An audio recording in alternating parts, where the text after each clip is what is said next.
Hey guys, Jacob with Jacob Comics. Alright, we have a really fun episode today. We're going to be reviewing Venom 9. And yeah, check out that awesome cover right there, guys. That's sweet, right? I love that one. With Kang there in the background. Alright, guys, before we get dived into that, I do want to let you guys know about our 500 subscriber giveaway. And when we hit 500 subscribers, we'll be giving this book away. It's the Silver Cerberus #1. Origin and first appearance of the Silver Cerberus. And it's real cool if you're a Cerberus fan. You probably you think it's cool. I honestly think it's an awesome book. And yeah, when we hit 500 subscribers, as always, we'll be raffling the book off, and I'll put a video up to notify the winner. And yeah, all right. So let's get dived into Venom #9. Now, as always, guys, there's a couple things I do want to cover before we get completely dived into the issue. First off, I want to let you guys know that we're going to go heavy into spoilers. So if you don't want to be spoiled for Venom #9, that is your warning. Next up, I do want to go ahead and shout the creative team out, because without the creative team, we wouldn't have a comic book, right, guys? So we have here the writer is Al Ewing on this one, and the pencils are done by Brian Hitch. The inks are done by Andrew Curry, and the colors are done by Alex Sinclair, and letters by VC's Clayton Cowles. And it starts with kind of a foreword here, and I'll go ahead and start there. And it says, years ago, Eddie Brock was a reporter whose career was ruined, and he contemplated ending his own life. But he found a kindred spirit, an extraterrestrial parasitic alien called a symbiote. The creature bonded to him, and the two were joined. Together, they are Venom. Eddie Brock is the King in Black, the leader of the symbiote species and the center of its telepathic hive mind. Trying to understand the full scope of his newfound abilities, Eddie inadvertently dislodged his consciousness from space and time, and he arrived at the Garden of Time, a symbiotic Eden inhabited by those kings in black who reigned after Eddie and have communed at the end of existence itself. In the process, Eddie's physical body was destroyed, marooning him in the garden and leaving his son Dylan alone in the present day. Without his father, Dylan is in more danger than ever before, relentlessly pursued by a violent and bloodthirsty symbiote called Bedlam. And we start with Kang, who is talking to Eddie and kind of telling him some of the limits that he has with his time traveling abilities. And we get this really awesome Brian Hitch full page here, where Venom's answer to all that monologuing is, "Yeah, you're saying symbiotes rock," and that's awesome, right, guys? Um, and then so they kind of talk a little bit more, and as Venom says, I saw something when I came unstuck in time. Some kind of vast conspiracy hunting my son, the absent throne.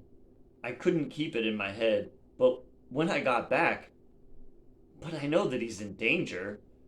I left a message, rambling thoughts, trying to tell him about the threat, tell him I loved him.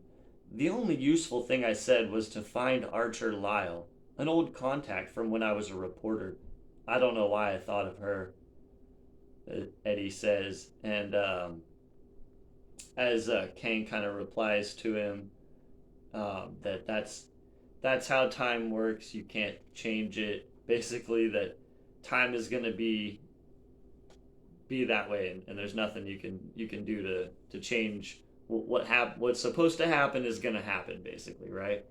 And so Venom doesn't really like that answer, and he punches Kang and ends up kind of teleporting himself away through the time stream. He's like, I've learned enough from you, and he takes off.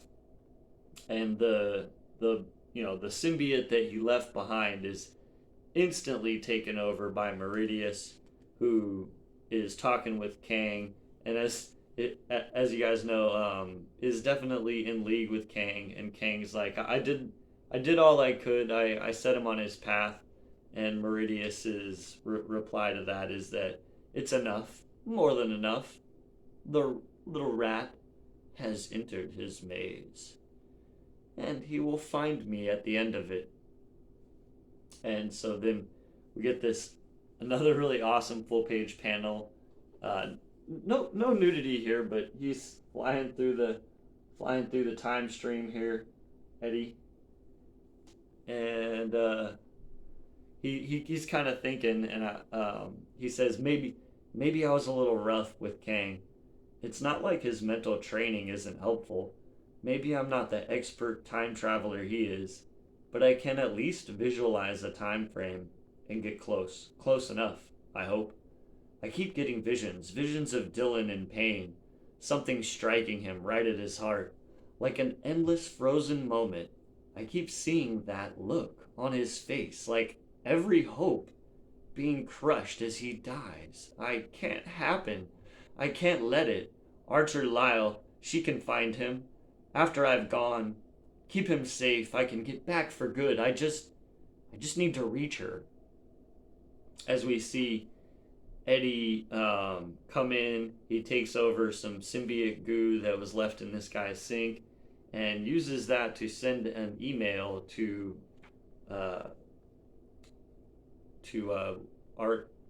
Archer Lyle, the reporter that, you know what I'm saying? So he gets that email off. And that's pretty much all he can do while he's in that particular time. And then he's back to the time stream. He kind of can sense that his son's in pain somewhere in the time stream, and so then jumps into I want to say it's like issue 5 or 6, and we see Eddie's perspective of what we saw from Dylan's perspective in that episode or issue, and Eddie's he ends up, if you guys remember, he ends up helping Dylan out of that mess. And then he's, back in the time stream again, dumped back into the time stream again. He goes, and then he's able to kind of focus his mind enough to get into his own body, at which point he uses his body to call his son in like issue 3. So basically what's going on is we're getting a lot of the times that Dylan's had a dad sighting, we're getting all of that in this issue from Eddie's perspective, right? And he's thinking the whole time, and it's really awesome. I'll read some more of it as he's calling him. He goes, I tell him to come to the motel. Tell him I'll be here waiting for him. I tell him one more thing. It's only after I hang up that I remember about Archer Lyle, but it's okay. I'll tell him when he gets here. I'll get us both out before the helicopters come. Fix all of it before it gets broken. If you remember, this is where he died. He dies like an hour later. And he goes, Kang was wrong. But I'm thinking about raindrops and thunder. And there's a thought from the past filling my head, pushing me out. Time's gone by, and I don't know how much. I see it now. I'm the raindrop. Always was. A raindrop in a thunderstorm. And then I'm somewhere else. And we hear Meridius. Well done, my good and faithful servant. He goes, somewhere red. A sea of symbiote goo that tastes like blood on the tongue, burning like rage. Is this carnage or... Meridius says, harder than it seems, isn't it? Escaping your destiny. I know I've found it very difficult. Eddie thinks, Meridius's voice. Where is he? Where am I? Back in the garden? Meridius replies, no, not the garden. Not this time. But you can understand now that you cannot escape. If a mind can move in time, it can be moved, captured, and chained. Wherever there's a Clintar, there's a cage waiting for you. A cage to share if necessary.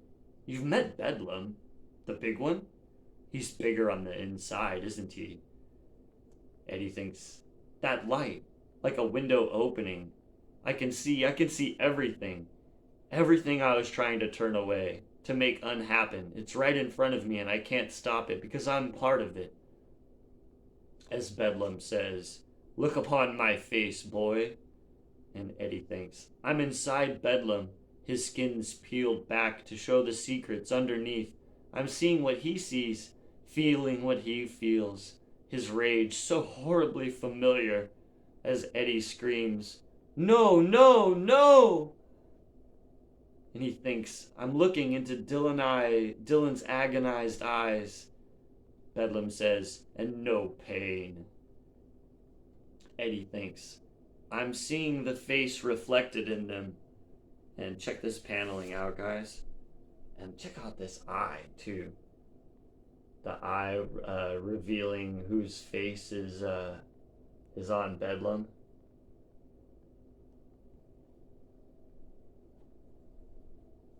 And the final page reveal. And it's my face. It's my rage. An anger nobody else could know, or fake, or mimic. The rage of Eddie Brock. Bedlam is me, and I'm killing my own son.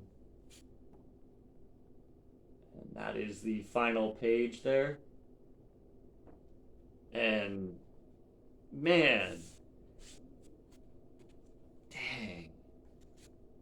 Ram V and Ewing have definitely had communication here on this thing, and I was so completely wrong about thinking that it should just be split up into these two separate stories. They totally knew what they were doing, guys. Like, this issue has completely woven everything that they've led up to in this first arc all together, and now, you know what I mean, now we're gonna have probably like 10, 11, and 12, which is 12 issues is usually like a full arc. So 10, 11, and 12 now are set up for, I don't even know, like, there's lots, Meridius needs to get taken down. Somehow Kang's got himself kind of involved.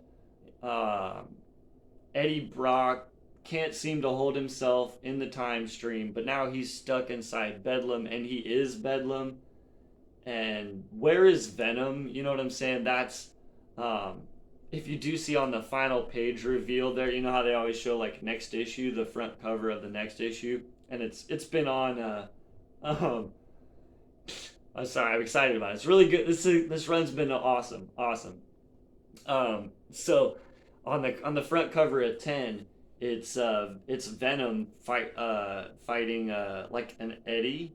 And so I'm not exactly sure what's going on there either.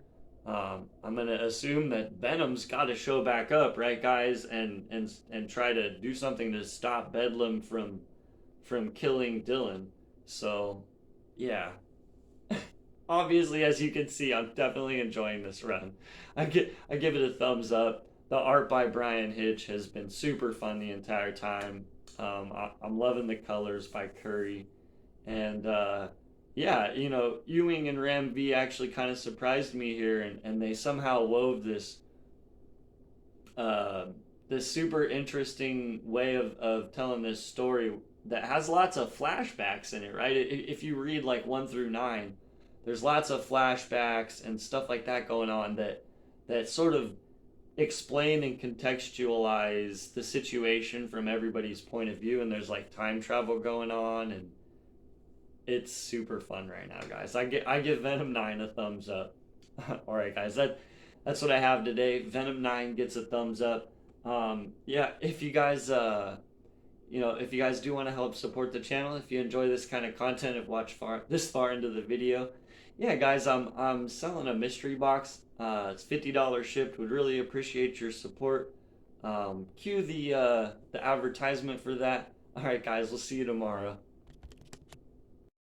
Hey guys, Jacob with Jacob Comics. All right, I'm really happy and excited to share this with the community.